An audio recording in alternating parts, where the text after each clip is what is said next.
कसं काय मंडळी, नवरात्री सिरीज मधली ही आहे आपली 9वी रेसिपी, उपवासाची कच्ची दाबेली। या रेसिपीसाठी आपण वापरलेलं सुप्रीमचं भगर, tasty, light and healthy in every bite. भगर आणि साबुदाणा भाजून त्याचं पीठ करून घ्यायचं। त्या पिठामध्ये दही आणि पाणी घालून त्याला थोड्या वेळ साईडला ठेवायचं। या बॅटर मध्ये आपल्याला घालायचं इनो स्टीमिंगच्या आधी। छोट्या वाट्यांना तेल लावून हे बॅटर टाकून ह्याला 10 ते 12 मिनिटं मंद आचेवर स्टीम करून घ्यायचं। स्टीम झाल्यानंतर ह्याला छानपैकी गार होऊ द्या। आता बनवूया बटाट्याची फिलिंग। ह्याच्यासाठी तीळ, जिरं, उकडलेला बटाटा, तांबडं तिखट, गोड चटणी, मीठ, कोथिंबीर घालून हे छानपैकी मिक्स करून घ्यायचं। बनवलेल्या इडल्या अनमोल्ड करून घ्यायच्या, त्याला मधनं काप करायचा।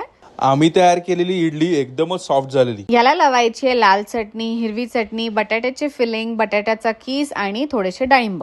डाळिंब आणि चिवड्याचं पोर्शन तुम्ही तुमच्या आवडीप्रमाणे ठेवू शकता। मी तर स्पष्ट सांगितलं की माझ्या दाबेली सगळ्यात जास्त फिलिंग पाहिजे। मला तर बाबा माझी दाबेली एकदम कुरकुरीत आवडते। मग काय घेतलं बटर आणि त्याच्यात एकदम खरपूस प्रकारे आपली दाबेली कुरकुरीत करून घेतली। ही दाबेली तुम्ही अशी सुद्धा खाऊ शकता किंवा ह्याला कोट करू शकता तीळ, बटाट्याचा कीस आणि कोथिंबीर मध्ये। मग काय मंडळी, तुम्हाला तर माहिती आहे, फॉलो करायला विसरू नका। भेटूया पुढच्या भागात।